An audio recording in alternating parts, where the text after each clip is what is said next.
Chapter 5, Karma Yoga, Action in Krishna Consciousness. Arjuna said, O Krishna, first of all you asked me to renounce work, and then again you command work with devotion. Now will you kindly tell me definitively when of the two is most beneficial? The personality of Godhead replied, the renunciation of work and the work in devotion are both good for liberation, but of the two, work in devotion service is better than the renunciation of work. One who neither hates nor desires the fruits of his action is known to always be renounced. Such a person, free from all dualities, easily overcomes complete material bondage and is completely liberated, O mighty armed Arjuna. Only the ignorant speak of devotional service karma yoga, having given from the analytical study of the material world Sankhya. Those who are actually learned say that those who applies themselves to one of these paths achieves the results of both. One who knows the position reached by means of analytical study can be attained by devotional service, and who therefore sees analytical study and devotional service to be on the same level as these things as they are. Merely renouncing all activities yet not engaging in the devotional service of the Lord cannot make one happy. The thoughtful person engaged in devotional service can achieve the supreme without delay. One who works in devotion, who is pure soul, and who controls his mind and senses is dear to everyone, and everyone is dear to him, though always working, such a man is never entangled. A person in the divine consciousness, although engaged in sin, hearing, touching, smelling, eating, moving about, sleeping, and breathing, always knows within himself that he actually does nothing at all. Because all speaking, evacuating, receiving, or opening or closing his eyes, he always knows that only the material senses are engaged in their objects, that he is aloof from them. One who performs his duty without attachment, surrendering the result unto the Supreme Lord, is unaffected by sinful action, as the lotus leaf is untouched by water. The yogis, abandoning attachment, act like with the body, mind, intelligence, and even with the senses, only the purpose of purification.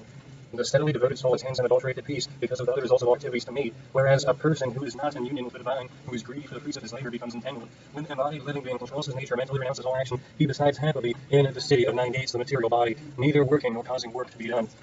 The embodied spirit, master of the city of his body, does not create activities, nor does he induce people to act, nor does he create the fruits of action. All this is enacted by the modes of material nature. Nor does the Supreme Lord assume anyone's sinful or pious activities. Embodied beings, however, are bewildered because of the ignorance which covers their real knowledge. When, however, one is enlightened with the knowledge on which the science is destroyed, then his knowledge reveals everything, as the sun lights up everything in the daytime. When one's intelligence, mind, faith, and refuge are all fixed in the Supreme, then one becomes fully cleansed of misgivings through complete knowledge and thus proceeds straight on the path of liberation. The humble sages, by virtue of true knowledge, see with equal vision a learned Gentile Brahmana, a cow, an elephant, a dog with a dog-eater outcast. Those whose minds are established in the sameness and equanimity have already conquered the conditions of birth and death. They are flawless like Brahman, and thus they are already situated in a Brahman. A person who neither rejoices upon achieving something pleasant nor laments upon obtaining something unpleasant, who is self-intelligent, who is unbewildered, and knows the science of God, is always situated in transcendence. Such a liberated person is not attracted to material sense pleasure, but is always in trance, enjoying the pleasure within. In this way, the self-realized person enjoys limited happiness, for he concentrates on the Supreme. An intelligent person does not take part in the sources of misery, which are due to contact with material senses. Though some affinity, these such pleasures have a beginning and an end, so the wise man does not alight in them.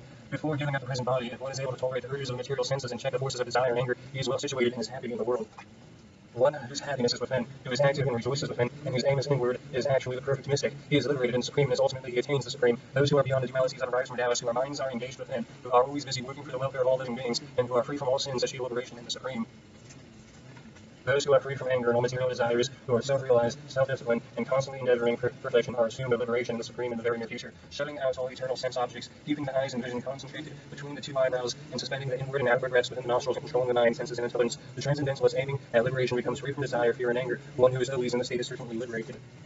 A person is full of consciousness of me, knowing me to be the ultimate beneficiary of all sacrifice and austerities, the Supreme Lord of all planets and demigods, and the benefactor and well-wisher of all living entities, attains peace from the pangs of material miseries.